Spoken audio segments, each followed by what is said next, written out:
Good morning and welcome to the National Newspaper Publishers Association's Let It Be Known. This morning, Black women accounted for about 25% of crime victims in Chicago, despite making up only 16% of the city's population. And that stat is just the beginning of such a brutal report on the plight of Black women in Chicago. Really, it's a microcosm of what Black women go through all over the country and all over the world. We're going to talk about that a little bit this morning and why it's becoming more obvious that Donald Trump, yes, Donald Trump, the 91 times indicted, 91 felony accounts, 4 times indicted, 91 felony charges, twice impeached, civil jury convicted him of sexual assault and ordered him to pay $5 million. His business has been found by a judge in New York to have committed fraud, and he's on trial now to pay $250 million fraud trial, civil fraud trial. But why he likely won't face any real prosecution to after the election, which means if he wins, he won't face prosecution for his crimes or alleged crimes at all. We're going to tell you the latest evidence and why it's becoming more obvious that he won't face any type of repercussions, not next year anyway. And also, this phenomenon, I'm sorry, not black, but Black people are very much involved in of buy now, pay later, Afterpay, Affirm, and all that. Well, the effect it's having on Black Americans is extremely negative, according to the latest stats. We will bring you that as well. And Charlamagne tells Black rappers it's time to stop with the entourage. Stop hanging out with these crews that you hang out with. We'll tell you why he's saying that. And Lenny Kravitz, yes, Power 96, Lenny Kravitz says he wants to set the record straight. You know, we brought you that story yesterday. Well, he wants to set the record straight. Not sure was he responding to Let It Be Known or to the Griot, but nonetheless, it was responding to Black media. And Power 96 is all over that. I saw Power 96's Instagram page about it. And of course, this morning he's chiming in big time. He says it took half a football season for a caller to call my show and name 5 Black-owned newspapers. Lenny Kravitz could not name 5 Black-owned newspapers. Yeah, I would wager on your side on that one for sure. But Lenny says, look, y'all got it all wrong. But we start first in the city, the Windy City. Through public records requests, the local CBS station there in Chicago obtained police data that contains the victim profiles for every reported incident in the city over the last 2 decades. You talk about investigative reporting, digging. Boy, oh boy.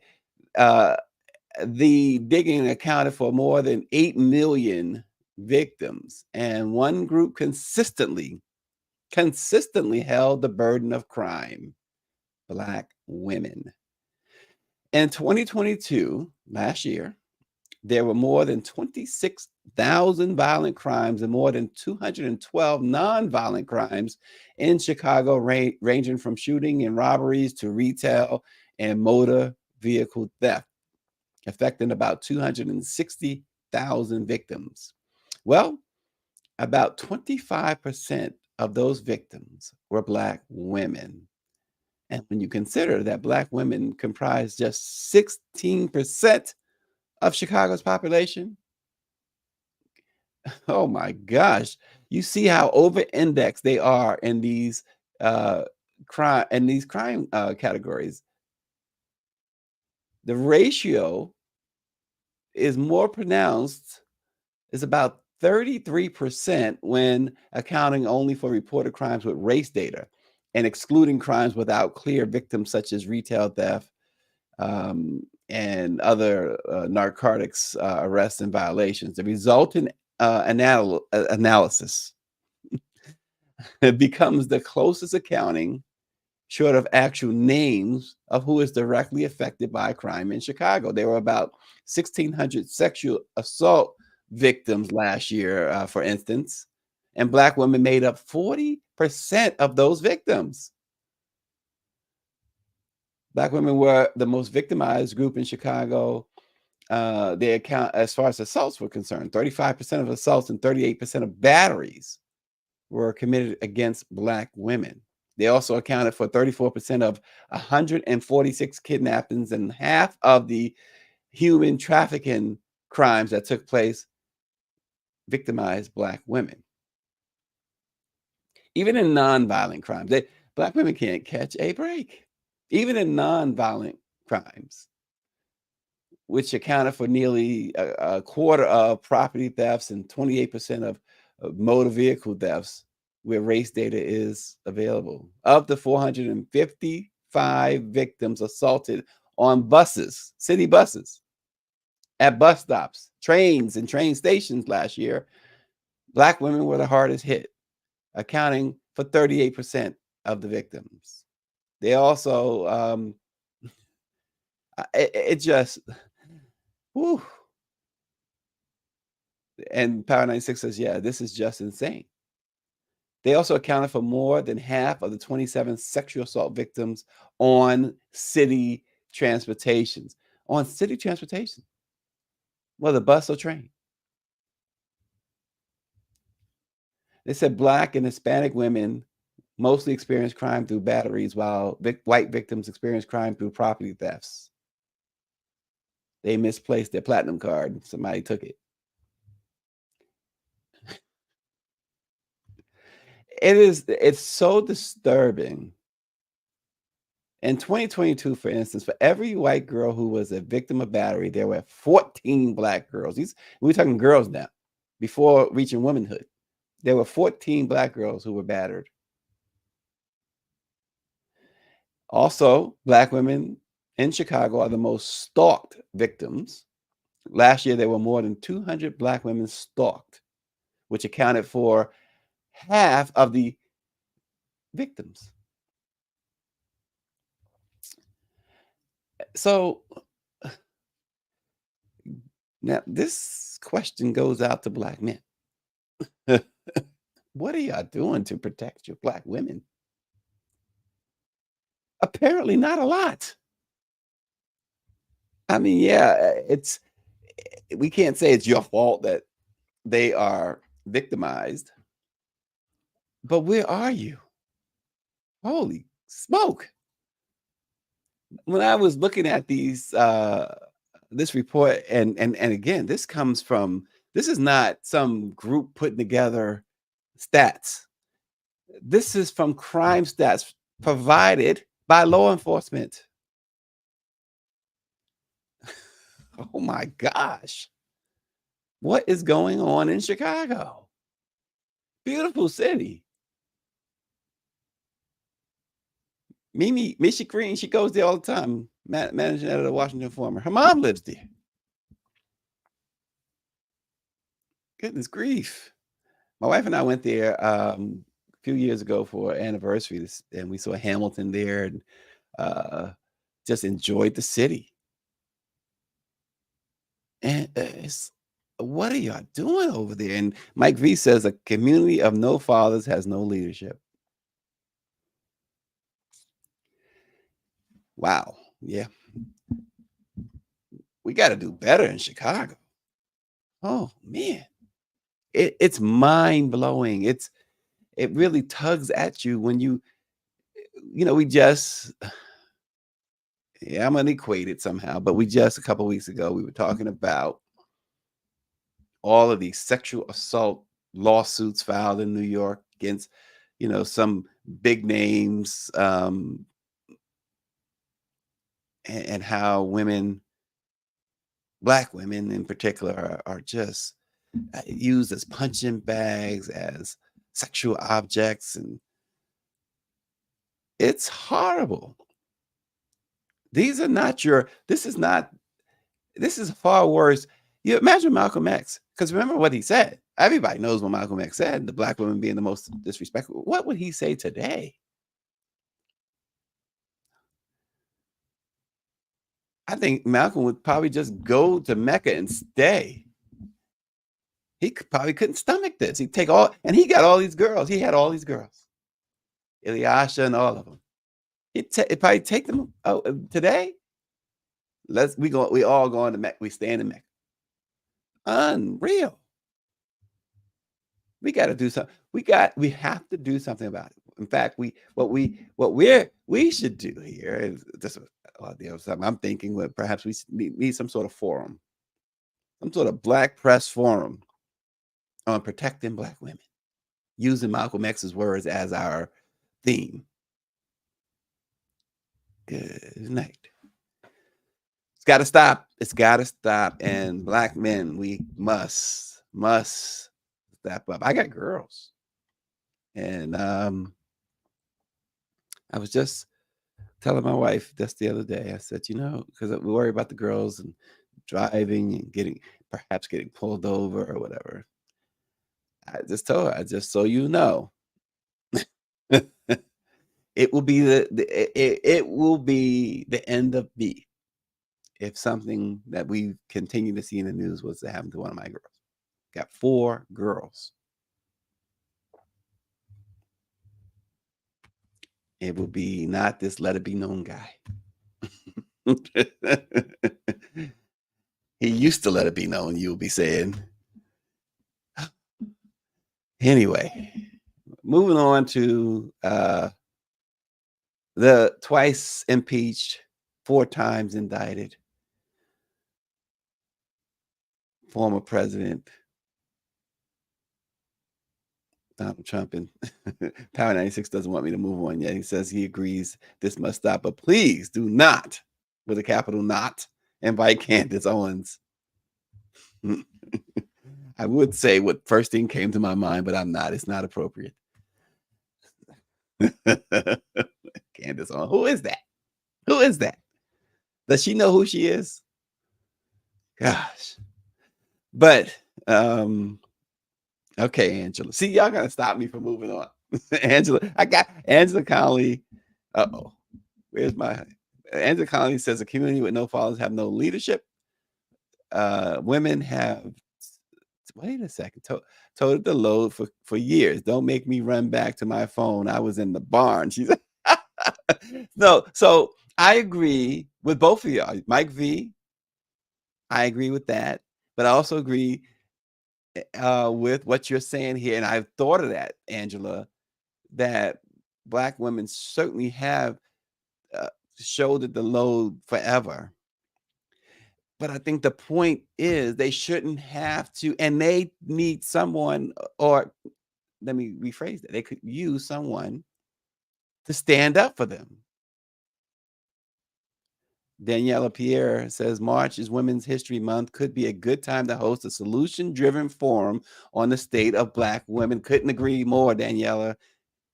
I think Greer's probably taking notes, saying, yeah, that might not be a bad idea. Power 96 says of Candace Owens, she ain't one of us. She ain't one. When it all boils down to it, she's gonna be like Omarosa, a woman without a country. Because even today, black women, when it comes to Omarosa, wait, didn't what's her name? Robin Roberts say bye, Felicia, and Austin is what Austin. And, You always we need unregulated guns, not. Uh-oh. I heard something. But Austin's always watching. You supposed to be with a microphone in front of you, Austin. And Mike V says Republicans really don't have an answer going forward for POTUS 2028. He's already at 2028. Mike V is ahead of the game. And Angela says, look what they have for a role model. All right. Donald J. Trump. So here's why he likely won't face any consequences next year. before the president election. And of course, if he wins, he won't face consequences at all. But potential jurors in his federal election interference trial now know that they're in the pool. The U.S. District Court for the District of Columbia sent prospective jurors a pre-screening form asking about their availability to appear in person on February 9th to fill out a written questionnaire for use in the jury selection process for a March 4 trial. A resident in Washington who received one of the forms did this, what you see on your screen, shared it with NBC News. Though the form does not name or refer to the defendant directly, the court had earlier set those specific dates for the questionnaire and the start of Trump's trial. The form advises potential jurors that their trial may last approximately 3 months after jury selection is completed, which is consistent with estimates of the timetable for Trump's trial. And now it's all over Twitter. And so why is that? Why is that reason to believe that Trump won't face any repercussions next year? Because already it sets the stage. If something as simple as the jury questionnaire leaks like this, you know good and well that something during either the selection process or the trial is going. This shows you that it's going to could very well, what probably will occur, because something like this will get a defense attorney to say, Judge, you need to declare a mistrial. And guess what? Despite how stickler to the law, in fact, because of how stickler to the law the judges are supposed to be, and in this case, Judge Chutkan in D.C., the judge won't have any choice but to grant a mistrial. And what does a mistrial do? It puts off for months the actual trial. And that means that it goes past the election, which is what Trump wants in the first place. And you cannot tell me that there won't be at least one juror in that pool. See, they got to sequester the jury, number one. And right now, there's no talk of the jury being sequestered. And I'm pretty sure that it has a problem with that. If they do try to sequester the jury, that will be a thing where the defense would object, and then they would have to hold hearings as to why the jury needs to be sequestered. See, I'm not a lawyer, but I know this. I play one on TV. But I know about this. And you got to wonder, this person who decided he didn't even give this, the National Enquirer or Radar Online or TMZ probably would have paid him for this, him or her. This dude this individual went straight to NBC News with it. So it just tells you that it shows you some of the difficulties of prosecuting this guy. And even down in Atlanta, that the one the former black publicist for Kanye and those guys who work with Trump, who's among the indicted, the female, Fonnie Willis's team wants her in jail. She thinks that she can do what they can do, what folks like Trump can do, and post stuff on the internet and insults and threats. But it shows you the difficulties, just some of the many, many difficulties they have in trying to get this thing done, which is why we understand, especially in prosecuting a former president, you have to be very meticulous about things. But the January 6th Commission, Benny Thompson, etc.,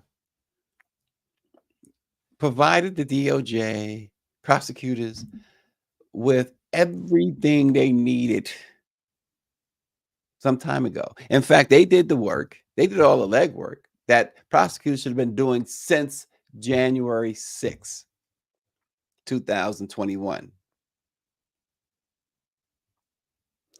But they didn't. And so all of these indictments come in with crunch time, with the election like right in front of you. And so this is what you get.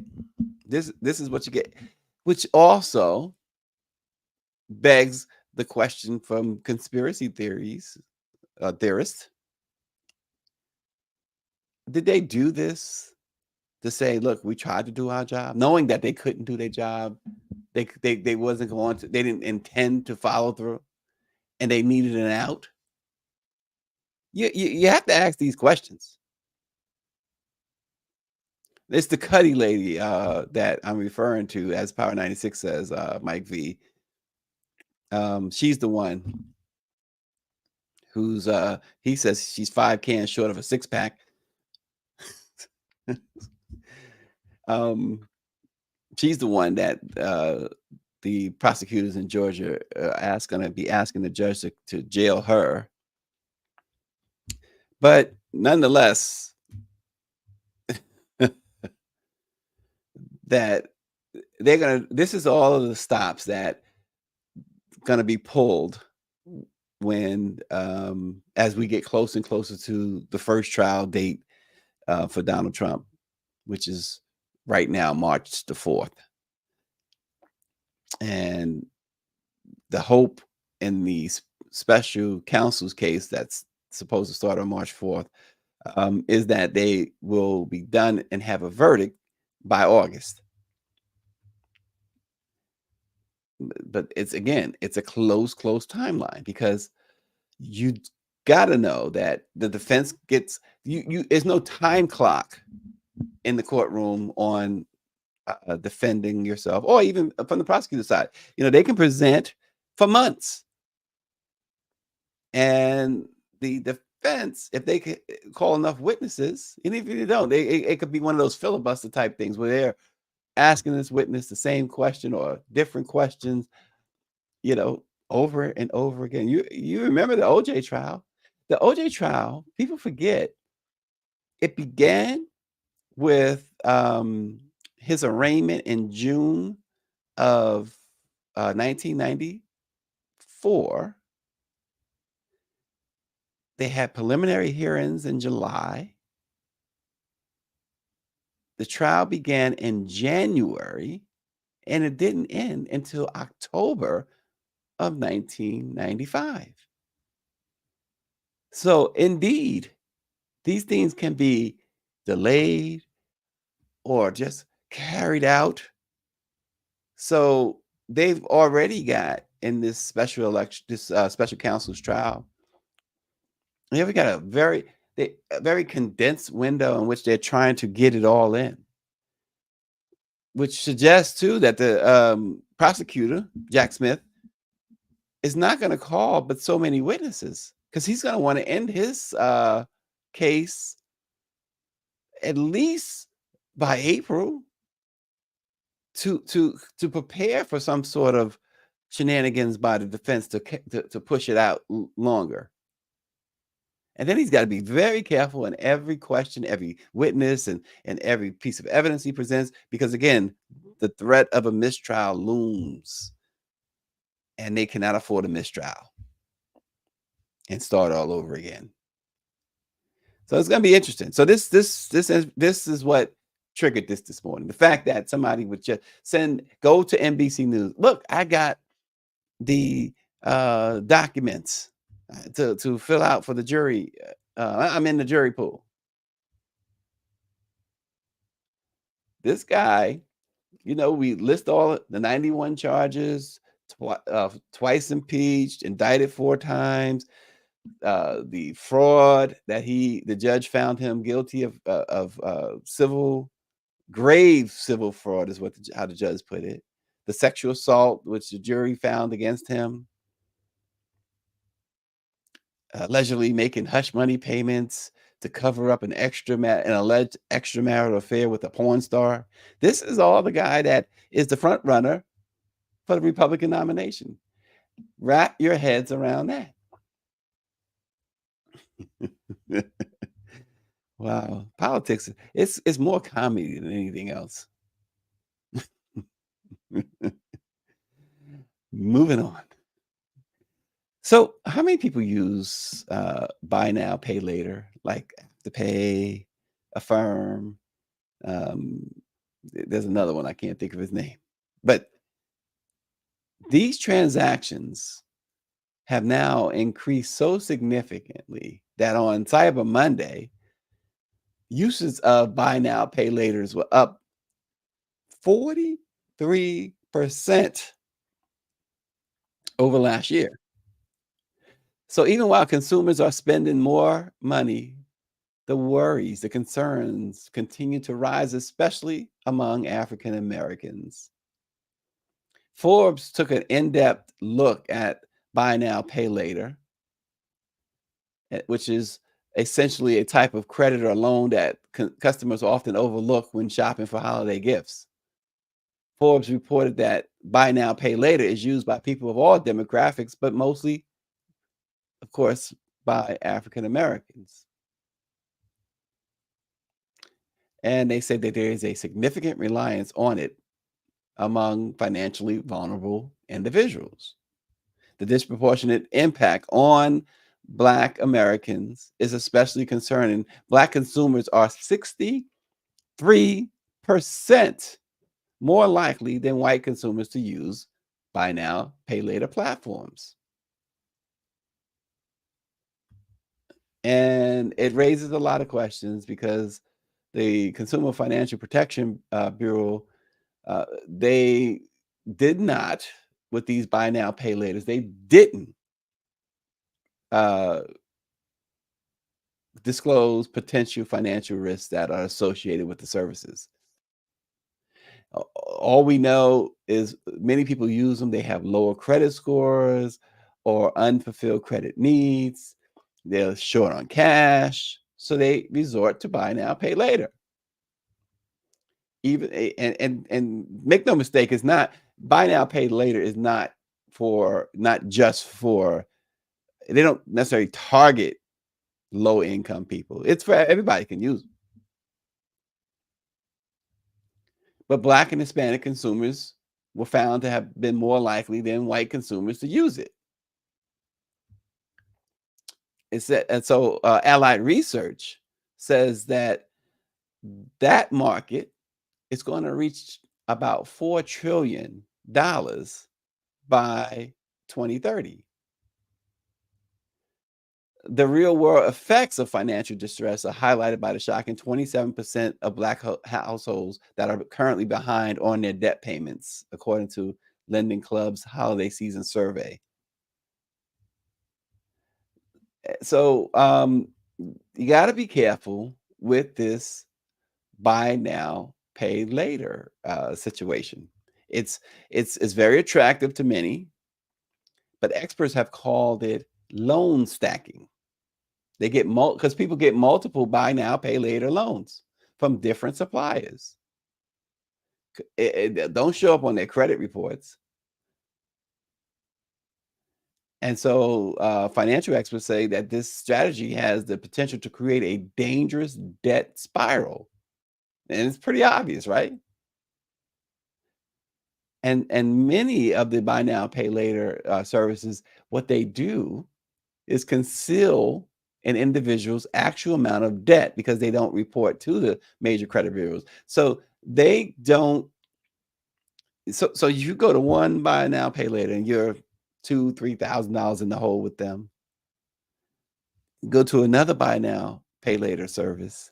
That one that you're in debt to doesn't report to the one that you go to. So now an individual is incurring debt there too. And this is the season where they get you. Y'all, holiday season is where they get you. So the warning to Black and brown shop and all shoppers is to beware of the buy now, pay later folks. And some of the comments just make me laugh. Like Southbound 3000 says Trump trial will forever be known as tainted love. And I read that and I'm reading it out loud now. I'm hearing the song in my head, Tainted Love. It's not going to go away, Southbound 3000 today. Power 96 says, ain't no way I would use that. Save up and buy later is my motto. And that's a great motto. That is a fantastic motto. So, I mean, obviously we can't tell people what to do with their money or their credits and stuff like that, but it's advisable, folks, that you are very careful if you're using these services to really consider,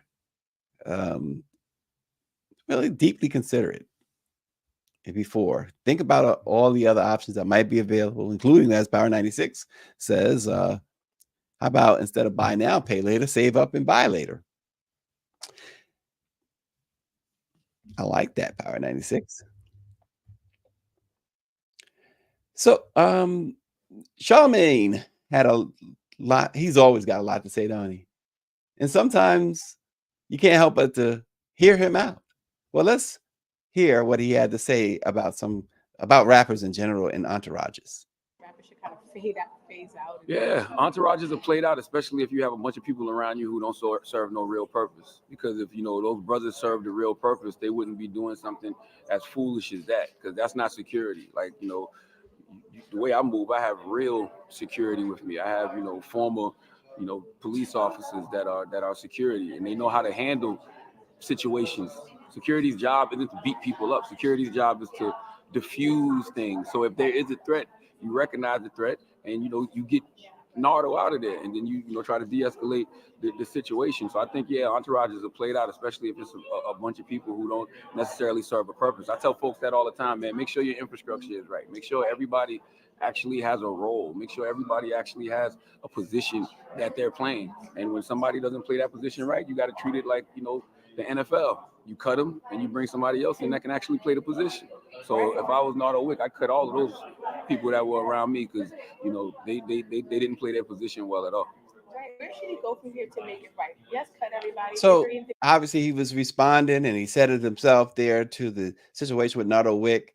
First of all, I'm gonna be honest with y'all. A lot of these hip hop guys today, when I hear their name, like who is that? Then when I look them up, it's like, oh, they've I don't know their stuff, but they made a lot of money. They've made their money moves. But Nardo Wick got into something, or someone tried to get in something with him, whatever happened. The guy must have said some words, and his security guy absolutely annihilated the guy. One punch.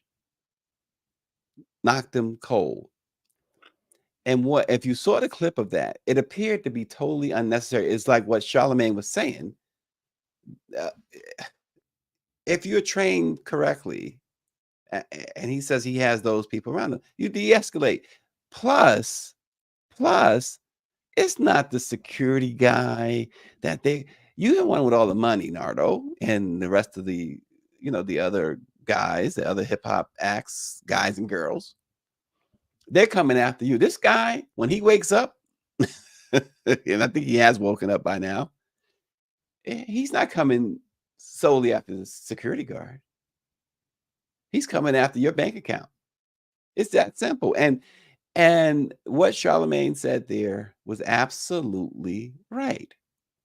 This, if they don't have a role, and there you see, they don't have a role, cut them. They have not learned lessons of the past, have they? I mean, think about what MC Hammer, and I always refer to the MC Hammer story because MC Hammer, if you remember, he was among the first to really have see other guys back then in Hammer's time. They used to, of course, have a crew with them all the time or whatever. But Hammer would travel 50, 60 deep. And All he knew, in his own words, was these guys were people he grew up with, and he would pay them just to hang out with them, just to be in his crew. They didn't have a role or nothing like that, but he felt responsible because they was from the hood with him. And he wasn't going to forget, quote unquote, where he came from. And so he's going to pay everybody, because he was making money. It doesn't work that way. Hammer turned out broke, filing for bankruptcy, losing everything before, having to reinvent himself and realize. I mean, Hammer would have, and his wife had to be uncomfortable. Dudes hanging out at his house every day, all night. Some of them wouldn't even go home. She come downstairs in her bathrobe. His wife, Hammer's wife, got dudes drunk, hanging over the couch and everything. What kind of environment is that? Because you don't want to forget where you came from? Austin says, isn't Hammer now hammerless and penniless? I don't know that he's penniless now. He might be hammerless, but he's not penniless now. But these guys, then generally, when you have so many like that, and they, as Charlamagne said, they have no role or whatever, these are the guys that get you in trouble.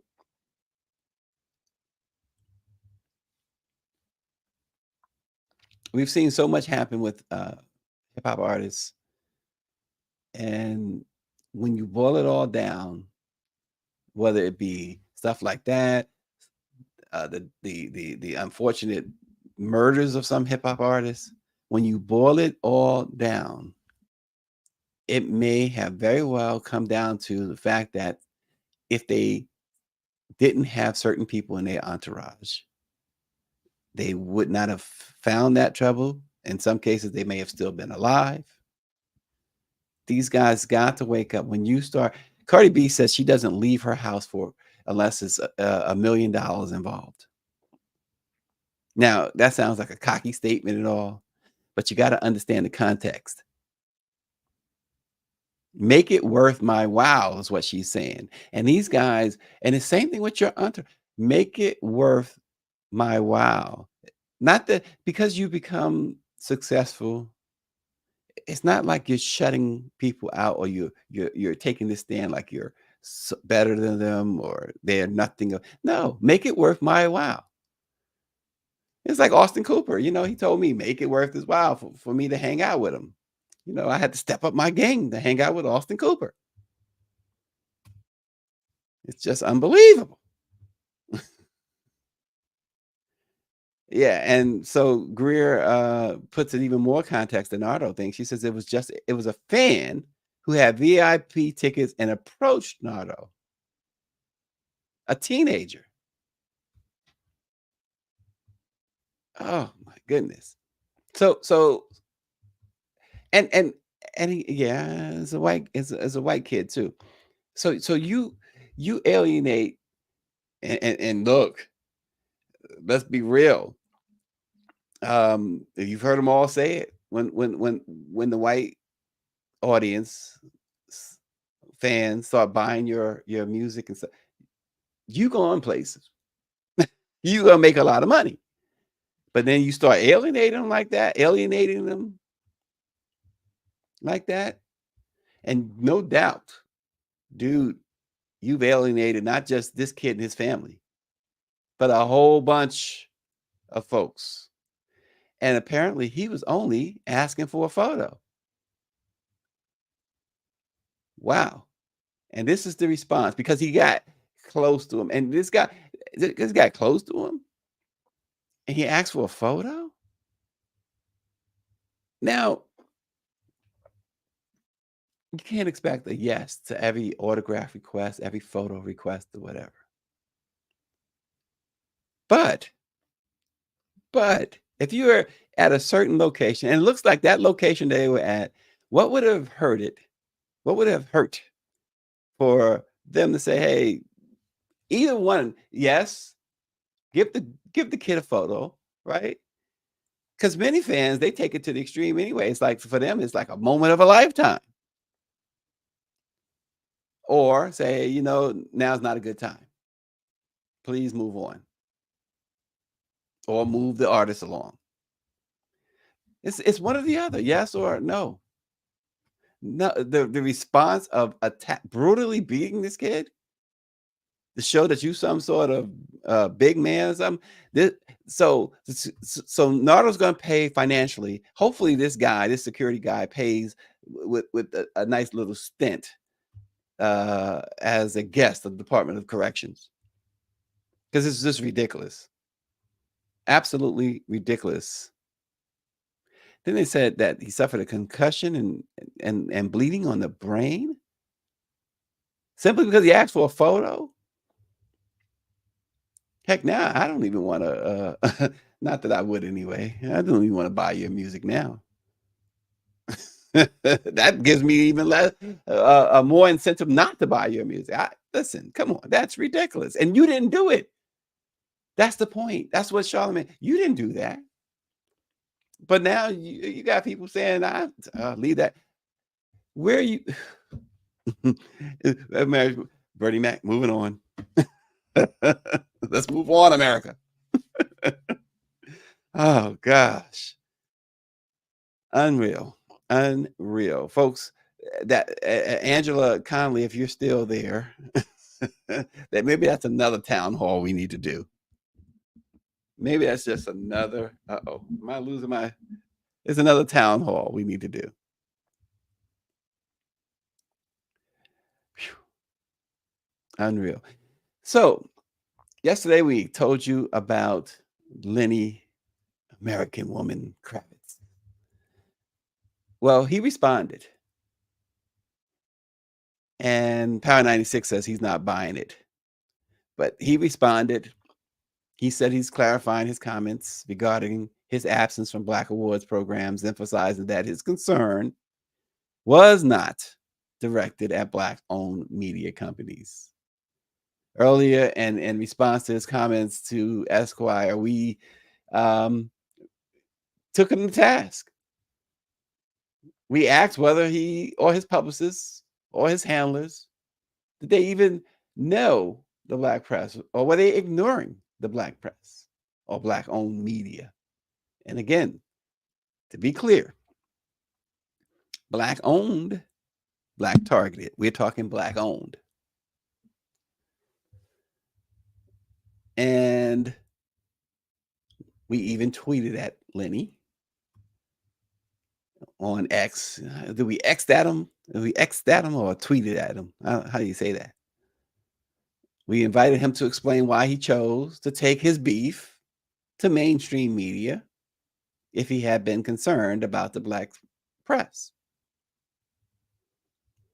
Well, in his statement, he expressed the importance of setting the record straight. He says, "It is important to me to set the record straight on recent media reports based on an interview I did.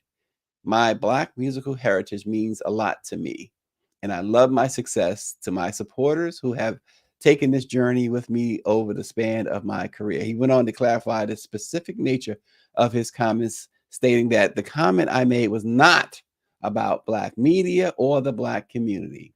I was specifically referring to Black award shows in particular. This is from the man whose biggest hits include American Woman, It Ain't Over Till It's Over. Yeah, I know, It Ain't Over Till It's Over is a great song. And it was about Lisa. He was like, "Lisa, we got to work this out. Lisa Bonet, we got to work it out." Lisa had Jason Momoa on her mind. She's like, "I'm done, Lenny. We're done." Lenny hasn't done too bad himself. But he insisted that his comments were meant to express concern about ensuring that Black artists are recognized for their work in what is now being called non-traditional Black music. He says, "Rock and roll is the music we were instrumental in creating and is part of our history." He gets absolutely no argument there. If you ever seen the Elvis movie with Tom Hanks, that's when they finally brought out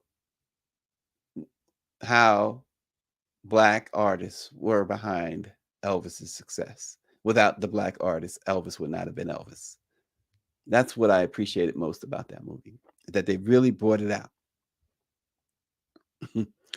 Power 96 says, tell Steve Harvey to give Lenny a hoodie award.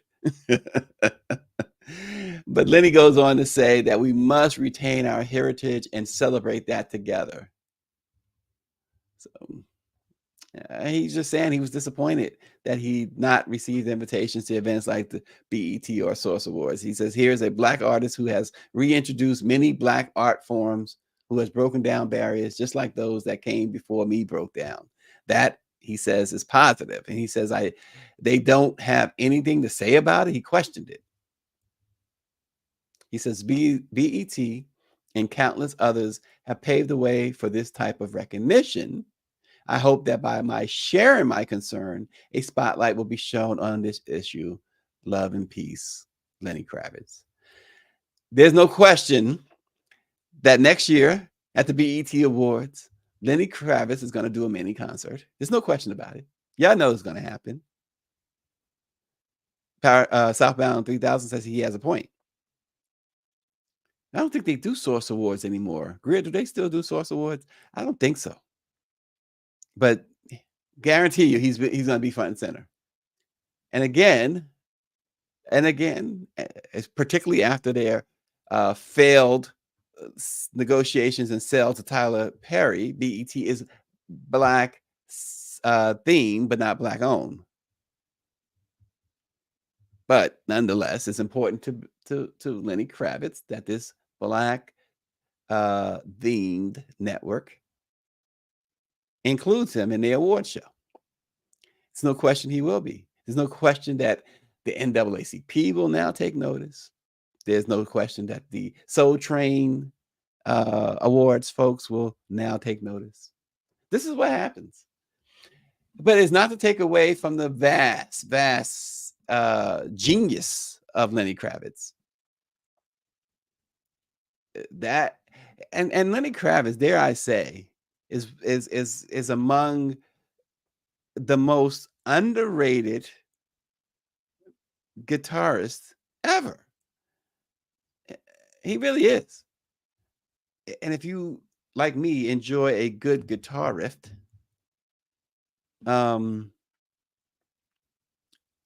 who's better than Lenny Kravitz? I mean, you gotta like Eddie Van Halen, right? You gotta like oh boy, my man, can't even think of his name right now. Oh boy, it's a white guy. I'm thinking of Eric Clapton. But Lenny Kravitz, they have nothing on Lenny Kravitz. And of course, I remember front and center watching him and Prince perform American Woman together with their dueling guitars. No better than Prince, of course. Y'all know that. Purple. But so he deserves his props, and maybe BET, maybe the Source, and I can see the Source for sure. Bootsy Collins, yes, indeed. Southbound 3000, without question. Maybe the Source believe that that's not the type of music we do on our award show, because Source was all about hip hop. So I get that. But I also get what he's saying in that now that we understand, Lenny, that you're not throwing the Black press under the bus, because again, we don't hear from you, your people, or any on red carpets. I said it yesterday. I'll stick to it. On red carpets, you're not going over to Black-owned media to talk to Black reporters, or even perhaps, because there are some Caucasian reporters who work for the Black press, and they're darn good. But you're not going to Black media, Black-owned media. And really, when it comes to Black-owned media, what do you really have outside of the Black press, which encompasses, as I said yesterday, the Amsterdam News, the Washington Informer, the Los Angeles Sentinel, West Side Gazette, Houston Forward Times, the Defender, Chicago Defender, Houston Defender, Baltimore Times. Outside of the Black press, you have Byron Allen's The Griot. So as far as Black owned. There might be one or two others. I don't know. Not really. I mean, because the Root, no, they're white owned. They're not Black owned. They're Black themed. They're Black targeted. This is the word, Black targeted. So Lenny, I still, I mean, we certainly lift you up as the great artist that you are. And that's the thing with Black folks and Black owned folks, Black owned media folks. We have historically, and sometimes, oftentimes, I'm going to go out on a limb and say, oftentimes, to our own detriment, celebrate you guys without, not that we look for anything in return all the time, but we do look for some reciprocation. Like, if you're going to give Esquire 30, 40, 50 minutes or an hour or however long it took you to do that piece with Esquire, then give us some of that time. Reach back. That's part of reaching back.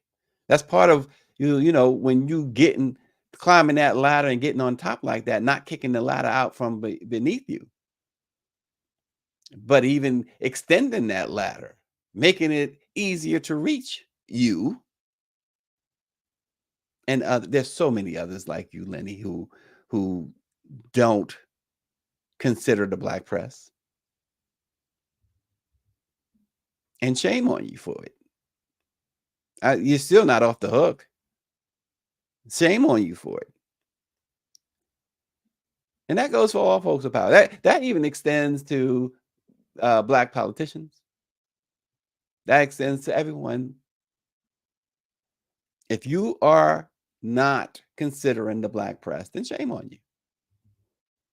Because we know when you would consider it if you were to get in trouble and they start canceling you or arresting you or suing you, slandering your name. They always come to the Black press to get repaired.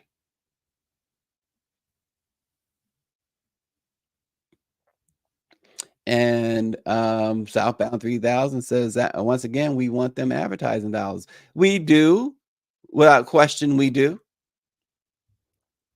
But we want them because, and you do mention, we can hire even more reporters and independent journalists, right?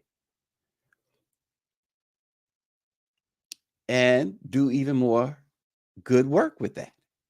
Because the Black press, the one thing, they're not going to, these Black-owned newspapers, they're not going to waste those resources.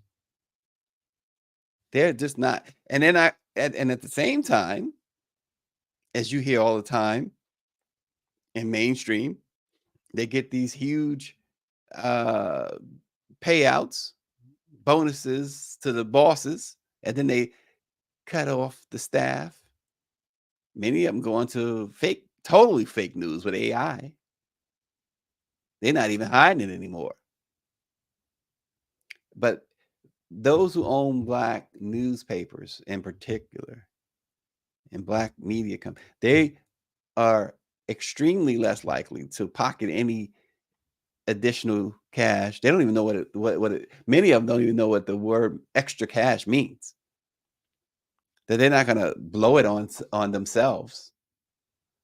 They're going to do what Southbound 3000 said. They're going to hire more reporters and independent journalists, and they're going to get the job done. Because again, the Black press, 197 years, the most, really the only trusted voice in Black America, regardless of how depleted some of us are.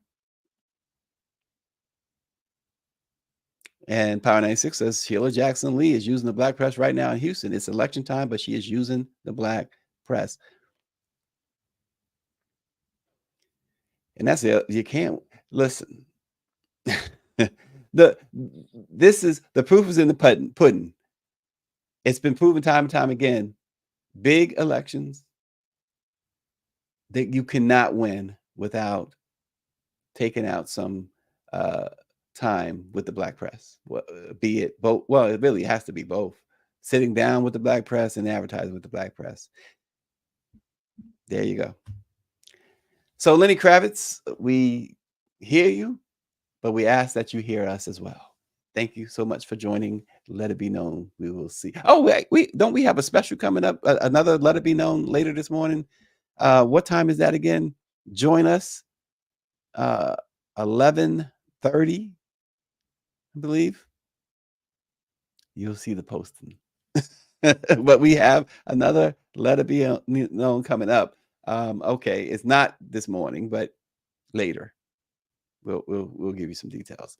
But anyway, we will see you again tomorrow for sure at 7:30. So tune back in, folks, and continue to show your love for the trusted voice of Black America.